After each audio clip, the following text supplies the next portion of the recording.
Our last Bible study was just so powerful. We really got into some deep questions. So before our next session, I just wanted to do a quick recap. Let's walk through those key insights again, just to make sure we're all on the same solid ground we built together.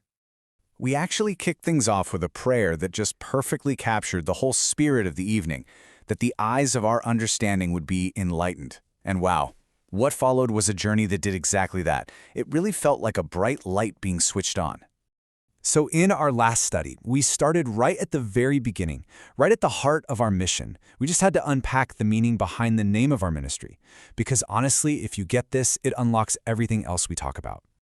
And it all started with a question from Mama Grace. She mentioned how people are always asking her, "So what's this Unveiling Christ thing all about?" And her question? It was the perfect launch pad for our entire discussion. The study laid out this brilliant contrast, and Mama Grace said it so well. The Old Testament, from Genesis all the way to Malachi, that's Christ concealed. It's the mystery. But then you get to the New Testament, and boom, it's Christ revealed. The curtain is finally pulled back. It's the revelation.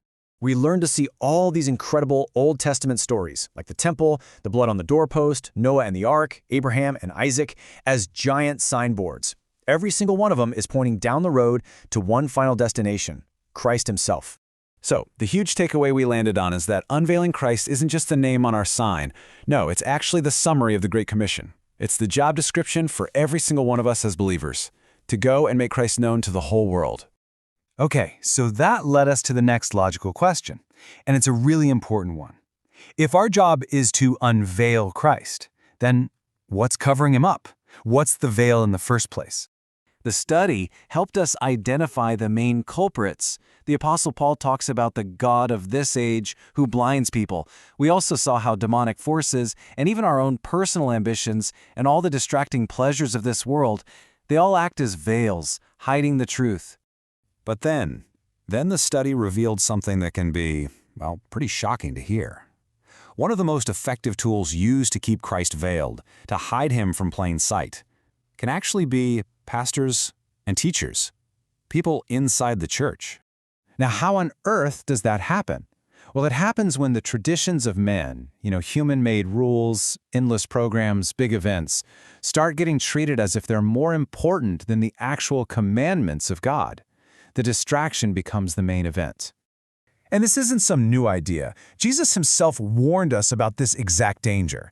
He said our worship becomes empty, it's in vain, when we start teaching human ideas as if they are divine truth. That was such a critical point for us to really let sink in. So diving into what veils Christ really helped us clarify a tension that I think a lot of us feel. It's this question of, okay, if grace is a free gift, what's my role? What about my personal responsibility and the work I still need to do? We broke it down like this.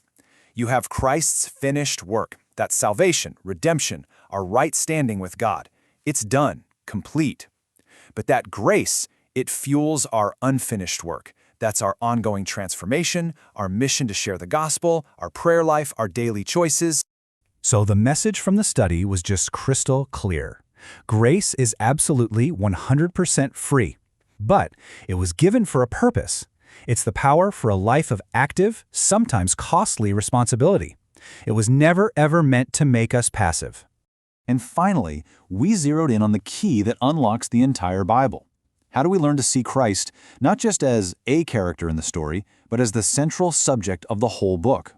This was such a light bulb moment.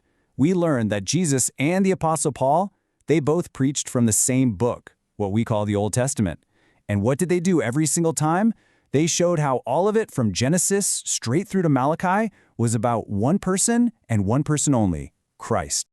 The study really hammered home this vital truth from the book of Hebrews. In Jesus, God has spoken his final word. He's the perfect imprint of God's very nature. What does that mean? It means the revelation of who God is, it's complete. It's perfectly given to us in Christ. There's nothing to add. So here's the crucial difference. The revelation itself isn't growing or changing. It's finished. It's complete. But our understanding of that perfect revelation, that's what's progressive. Our journey isn't about getting new, secret revelations. It's about going deeper and deeper into the perfect one we've already received. And that leaves us with a real challenge to think about before we meet again. If Christ is the one true subject of the entire Bible, what else have we been taught to focus on? What traditions, what programs, what ideas have maybe, unintentionally, become a veil for us? That's a powerful thought to carry with us.